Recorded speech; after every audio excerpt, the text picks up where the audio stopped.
2020's world's most powerful console has officially been unveiled, and man, is there a lot to take in here. Let's get into it.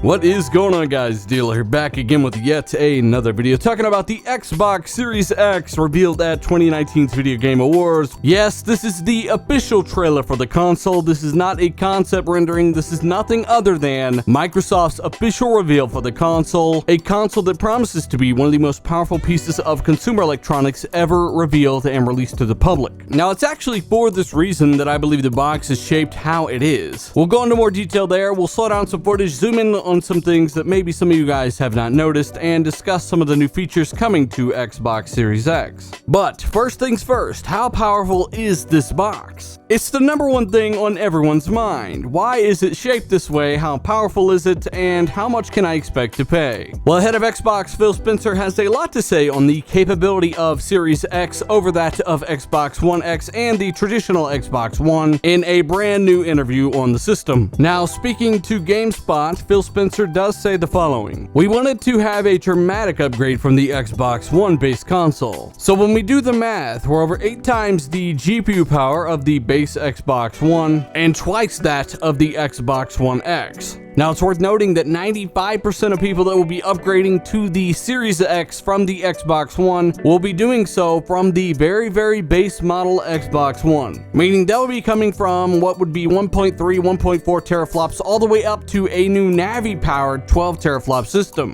This is a quantum leap in every single realm. Even those coming from their higher-end console, the Xbox One X, will notice dramatic upgrades even on the GPU side, which was that console's real benefit. Keep in mind that he is saying over twice the power on the GPU side of Xbox One X, but then also keep in mind that that is Navi architecture now, not GCN, so you are looking at even more power than you might think you are. Meanwhile, on the CPU side, Spencer confirms over a 4 times boost there. Now remember, not only does this free up enough headroom for well over 60 FPS frame rate targets, but physics and much more on top of this. Finally, you are getting the full experience here. But the big story here is data transfer rates within the box itself. Over 40 times boost here. Yes, that is a 4 and a 0. 40 times boost. Spencer says input output is always an issue. He says, how do we move both memory and bits around? A 40 times boost in I/O speed. Increased bandwidth for us moving things around on the console compared to the previous generation. We're upgrading to GDDR6 memory to ensure that the memory in the box can hang with the CPU and GPU that we have. Basically, he's saying the CPU and GPU have such extreme bandwidth requirements that they have to upgrade to GDDR6. He adds to this by talking about the new NVMe SSD drives that they now have on the next generation Xbox. He says, we've invested in NVMe solid state drives. We are also giving developers a lot of new capabilities beyond that, trying to virtually eliminate load times. Phil Spencer sums it up by saying, our goal was always to build the most powerful box that we can, and I think we're there. We like leading in power and performance, and I think we're going to be there again. So there you have it, straight from the boss himself. He does believe they are going to take the power crown once again. They have built the most powerful box that they could possibly build, at least at the price point that they are targeting. So again, 12 teraflops in Navi architecture, Zen 2 CPU technology, GDDR6 system memory that should equate to somewhere around 500 gigabytes per second of memory bandwidth. They also confirmed a virtual memory pool, meaning if they need any more RAM for the games themselves, they will actually use a partition of that lightning quick SSD. Yes, the memory of this system is going to be so quick that they can actually use the hard drive space for game assets. So keep that in mind. Even if they only have 13 gigabytes available for games, they have more than that thanks to how quick their SSD is. Add to that ray tracing capability for that 12 teraflop GPU, and of course that 40 times boost for internal data transfer. This is how they are going to get around those lightning quick load times. This is how they are going to get those 3 to 5 second load times in super load hefty games. If you had seen my last video, you understand what I'm talking about there. It's all coming together. Now, when it comes to the actual Xbox Series X trailer, you may have noticed this glowing light at the top of this ventilation port. Surely that will actually actually be there on the retail unit. That would actually be something really cool. Maybe you can even change the color thanks to some kind of software. If you zoom in on the controller here, it looks like this controller has made a number of changes. Now, not only do we know that this thing is using something like USB-C for ultra fast charging, things like that, but it also appears to have a dedicated share button now, which is pretty cool. Not only that, but the D-pad has been entirely reworked. Pay close attention to this thing. You'll notice that it is quite different from the D-pad we have now. And again, the Xbox Series X may not look as cool as some of us might have hoped, but it will need a ton of airflow. This box's design is 100% functionality. With GPU power like this, with all the technology that's going to be inside of this thing, they need as much airflow as possible. So again, we have been reporting on this thing non-stop. There's a ton of great information here thanks to Phil Spencer and this new interview. Of course, the official Xbox Series X trailer finally released to the public. Let me know your thoughts down below, of course, where you think the PlayStation 5 might stack up. Phil Spencer is quite confident that they have done all they can do to make this thing as powerful as it can be, at least at the price point they are going to choose. Again, a ton of great information here. Let me know your thoughts down below. Hit that like button if you enjoyed the video. Maybe share this with a buddy or two. Subscribe if you haven't. Check out the links down below for the source of all this information. Thank you so much for checking this video out. I'm Dealer. I'm out.